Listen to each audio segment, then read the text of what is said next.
siger så, jeg siger det. Er du klar? Hvad skal vi lave sammen? Ja, hvad skal vi finde på? Jeg hører jo nok mere til de gerne. Det er, jeg kommer fra Bogstofte Pensionistforening. Og vi er da glade for, at vi kan få lov til at blive ved og komme her nyere på Harmoni. Godt nok, den her pensionistforening, den startede sådan set op i Lindhagen. I Lindhagen forsamlingshus.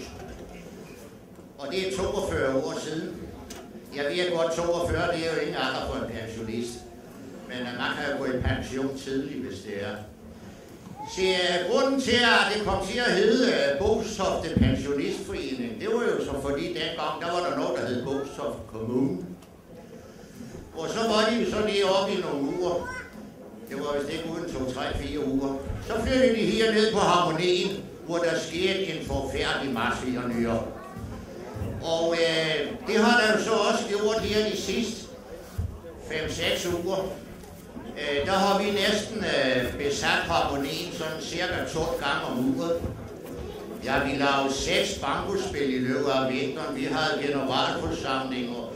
Ja, og vi havde julehygger, vi havde julemarked, vi havde tøjdemonstration. Og ja, vi også holdt jubilæum og nyere. Så altså... Og så bare til sådan til et bankospil, der kunne vi godt sammen sådan en 80-90 mennesker. Og som jeg siger, hvis man bliver behandlet godt her og nyere, så kan det jo være, det rygtes. Og det håber vi selvfølgelig. Men se, Harmonien har jo været brugt til mange andre ting. Selv inden at de her kære politikere, de begyndte at ødelægge de her små kommuner, der var der jo noget i sin tid, der hed Lindhagen Kommune.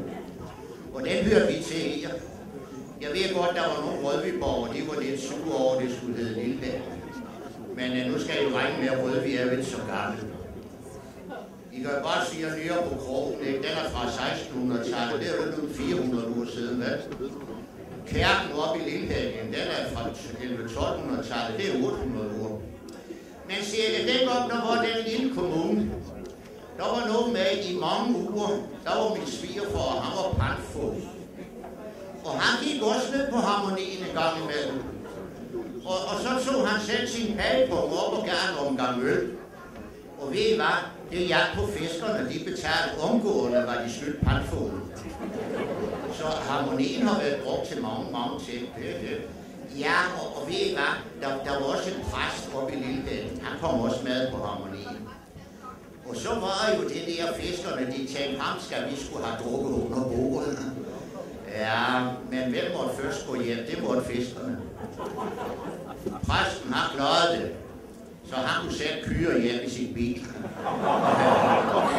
Men han var naturligvis også pastoriseret, ikke sant? Så nu ved jeg ikke, om det var ham, der engang sad hernede på Harmonien og spillede kurt. Det var en præst. Og så tabte han alle pagene, og så skyldte han den forfærdelige masse væk. Men så sagde de så til ham, ved I hvad, kære pastor, hvis de i morgen op i kærken kan nævne de 4 kortfarver, så skal vi nok stryge gælden. Jamen, så skulle de sandelig også komme i kærken dagen efter, og det er jo ellers ikke noget, fiskerne er så glade for. Men de kom der i hvert fald. Og lige midt under prædiken op fra talerstolen lige, og så siger præsten, ja, tænk, hvis djævlen kom ind af disse ruder og satte sine kløer i vores hjerter, så vil jeg sige, spare mig. Så han blev fritaget for mere. Jo, men det er jo det, som jeg siger, Harmonien, den har været brugt til mad. Og nu så jeg de andre, de har skrevet noget. Nu skal jeg se, om jeg vender det rigtigt. Det er vist nok rigtigt nok. For mange uger siden, der synes min mor, at jeg skulle lære at danse. Så blev jeg skulle jage her lige op på Harmonien og skulle til Frøken Grønneske Danseinstitut. Så dengang var jeg også ret så generet. Men jeg lærte at danse lidt af om med skæv skulder, hvad det hedder sådan. Og det var egentlig meget sjovt. Og så ved I hvad, nogle uger senere, heroppe på scenen, der blev spillet en forfærdelig masse dilettantkomedier.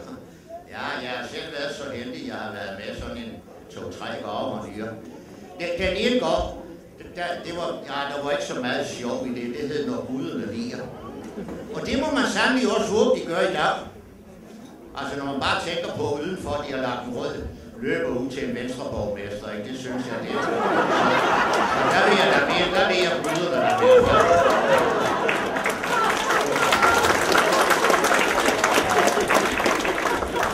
Men Tom, han sagde godt nok en anden dag, ja, det kan være, det bliver blandet lidt. Men altså, nu skal jeg naturligvis ikke blande mig i politik. Det har jeg nemlig heller ikke forstand. Men vi var dengang, at man spillede dilettantkomedie heroppe på Sjælland. Det var dengang, der var service til. Jo, for vi var lige snart man kom ind i gangen, så skulle man ned i garderoben og hænge sit overtøj. Og hvem stod inde i garderoben? Det gjorde Nina. Hvad gør der i dag? Ja, skudt nogen hjælp. Det skal man fandme selv hænge op, ikke sant? Der er ingen service mere. Det er gået fløjten. Og jeg kan også fortælle jer, der har også været en forfærdelig masse gymnastikkonyer. Det er jo det, der så stadigvæk. Nu har jeg ikke gået til gymnastik siden dengang, og karlene, de stillede de her lange underbukser. Det så alles madflot. For så vidt. Ja, det var vidt. Så jeg kan også huske, der var noget med, det fortsætter man så med, at man må godt stemme hernede, når der er valg.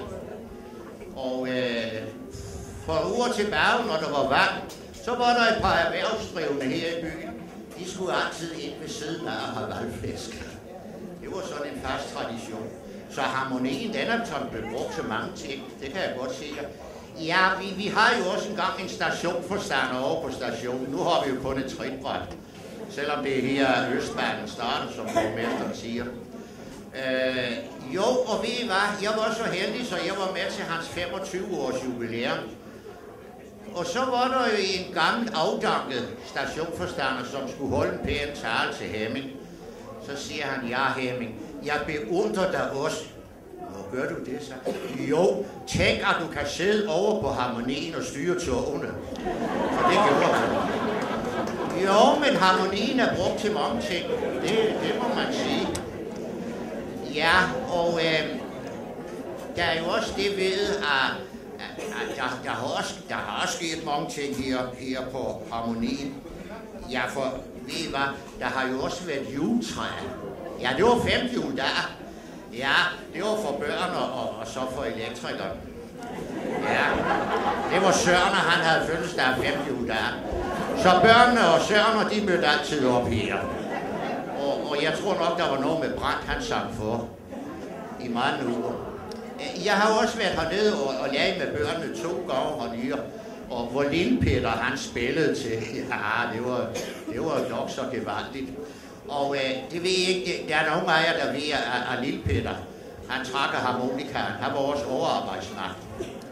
Jamen, det var noget, Sofie havde fået opfundet for dengang Stevnsfortet, som nu er nedlagt, som blev opfundet dengang, da det var koldt og var krig og alt det der.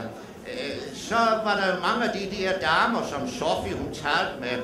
Ja, men hendes mand, han var oversergeant, og så var der en overkonstabel og en overgeneral og overkorporal. Og så spurgte de, hvad hendes mand var. Jeg har overarbejdsmanden. Og vi fandme da ikke stå tilbage for dem. Det skal man heller ikke, vel? Det mangler bare.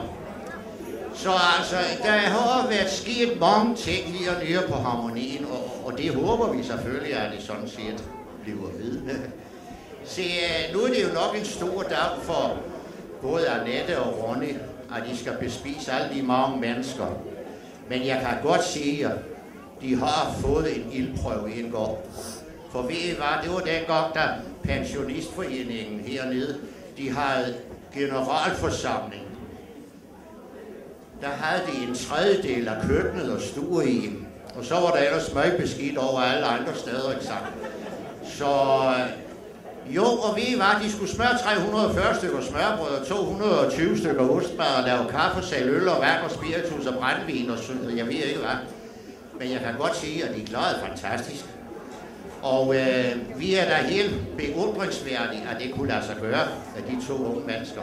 Så jeg tror ikke, I er gået galt i byen, og som jeg siger, altså bare dem, som nu har lavet arbejdet hernede, og så det nye værtspot, bare de gør som pensionistforeningen vil have, så skal de nok få det godt. Se, nu var det jo så meningen, at sådan noget, så kommer man altid med gaver. Men de må jo nøjes med at høre på sådan en gavehue, selvfølgelig. For jeg tænkte, at det kunne være, at vi skulle have en flaske vin med. Så tænkte jeg, hvem fanden skal drikke det? Og de skulle også have blomster. Ja, hvem skal have blomsterne? Så dem beholder jeg selv. Altså, der er ikke grund til at give nogen af dem. Men så kan jeg da fortælle jer, at generalforsamlingen her den 15. De vedtog, at bestyrelsen måtte godt købe en folkeaktie i Harmonien. Og det mener jeg, det må da også være en god gave. Skal vi så ikke lige, inden vi slutter, råbe et trefoldigt hurra for alle dem, som har lavet arbejdet hernede, og dem har man sat pære i, og så det nye værtspar. Lad os høre, kan I råbe? 1, 2, 3. Hurra! Hurra! Hurra! Tak skal I have.